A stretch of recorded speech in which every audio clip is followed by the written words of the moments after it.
Assalamualaikum dear students, welcome to SDMES Boys English Medium Primary School, Standard 7, Subject Science, and here are your science teacher Sayyed Gul Afza. This is our second chapter and chapter name is Nutrition in Animals. So boys, we had done so many topics in this chapter in our last lectures and our videos. So we are going to recall again. First topic was different ways of taking food, यानी different way क्या थे organism के food को obtain करने के या intake करने के डिफरेंट वेज क्या थे। सारे ऑर्गेनिज़म जो है वो डिफरेंट वे से फूड इंटेक करते हैं। कुछ स्वेलो कुछ चाप कर करते हैं, कुछ निगल जाते हैं। इस तरीके के जो डिफरेंट वेज है वो हमने कंप्लीट किए थे। फिर हमने क्या देखा था, डाइजेशन इन ह्यूमन डाइजेशन देखा था।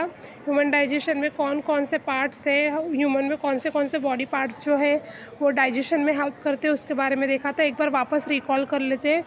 डाइजेशन सिस्टम जो है स्टार्ट होती है बकल कैविटी से, देन सैलिवरी ग्लैंड्स यानी जिसको हम लोग थूक बोलते हैं उसको सैलिवरी ग्लैंड्स बोलेंगे, ठीक है। तो वो किससे मिलता है, कहाँ बनता है, वो यहाँ पर, ठीक है। सैलिवरी ग्लैंड से यानी सैलिवरी यानी थूक।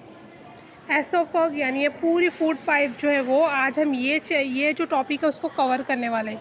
यानी एसोफग्स क्या है एसोफग्स किसको बोलेंगे, वो क्या काम करता है वो वाला। और स्टमक जो है वो वाइडेस्ट यानी सबसे बड़ा, ये जो पूरा एलिमेंट्री कैनल जो है उसका सबसे बड़ा पार्ट, सबसे वाइडेस्ट पार्ट जो है वो स्टमक है, ठीक है। तो वो स्टमक के बारे में हम लोग पूरा कंप्लीट करेंगे आज, और एसोफग के बारे में हम लोग देखने वाले हैं।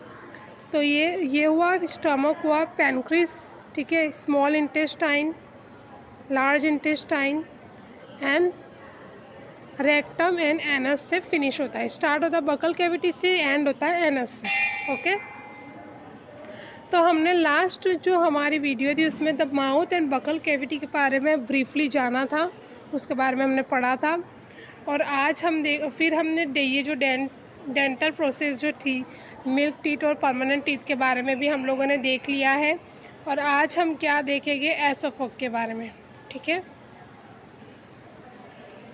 एसोफग यानी क्या, उसको फूड पाइप भी बोला जाता है, जैसे मैंने अभी आपको बताया, फूड पाइप यानी एसोफग। अब वो काम क्या करती है, the swallow food passes into the food pipe और एसोफग, यानी ये जो फूड पाइप से हमने जो कुछ भी इंटेक किया है, जो कुछ भी खाया है, वो सब क्या होगा, हमारे मुंह में से मतलब निगल कर वो वहाँ तक जाएगा, हमारे माउथ से कहाँ पहुँचेगा, फूड पाइप में पहुँचेगा। अब फूड पाइप में पहुँचने के बाद फूड पाइप का जो फिगर है वो हम लोगों ने 2.2 फिगर में देख लिया। The food pipe runs along the neck, ये फूड पाइप जो है वो कहाँ से जाती है, नेक से स्टार्ट होती है और कहाँ तक पहुँचती है, स्टमक तक। देखो यहाँ पे दिया हुआ है ये फूड पाइप जो है पूरी यहाँ से स्टमक तक जुड़ी हुई होती है। यानी हम जो भी खाना खाते हैं वो हमारे नेक से पास होकर स्टमक तक पहुँचता है। यहाँ पे बीच में क्या आता है, चेस्ट, ठीक है, उससे पास होकर स्टमक तक जाएगा। यहाँ पे दिया हुआ भी है, the food pipe runs along the neck to chest. Food pipe is pushed down by movement of the wall of the food pipe. तो ये जो फूड जो है वो पुश होता है जो फूड पाइप की वॉल है उसके through.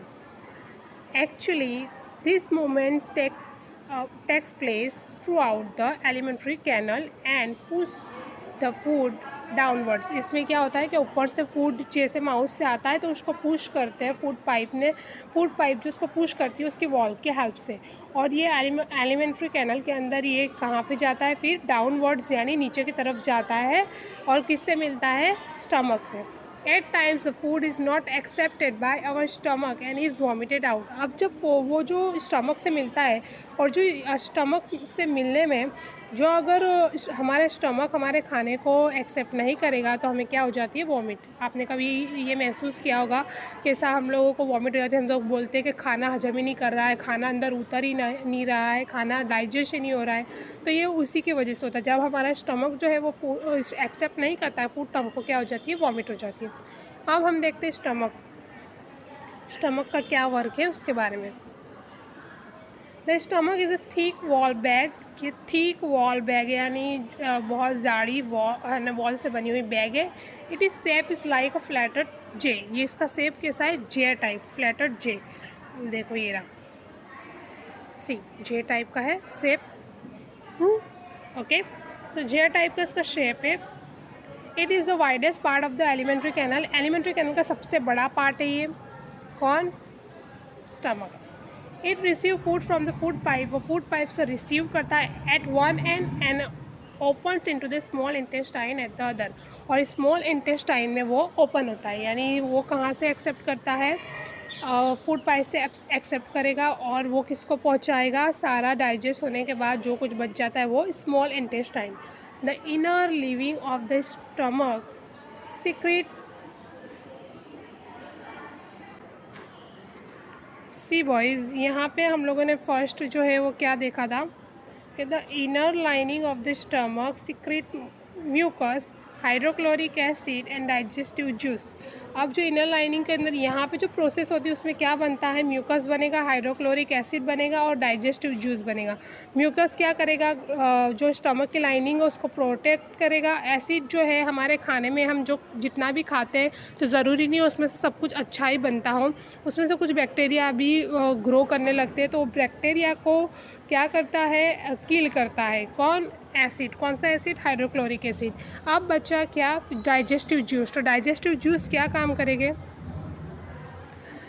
makes the medium food and makes the medium in the stomach acid and help the digestive juice to act।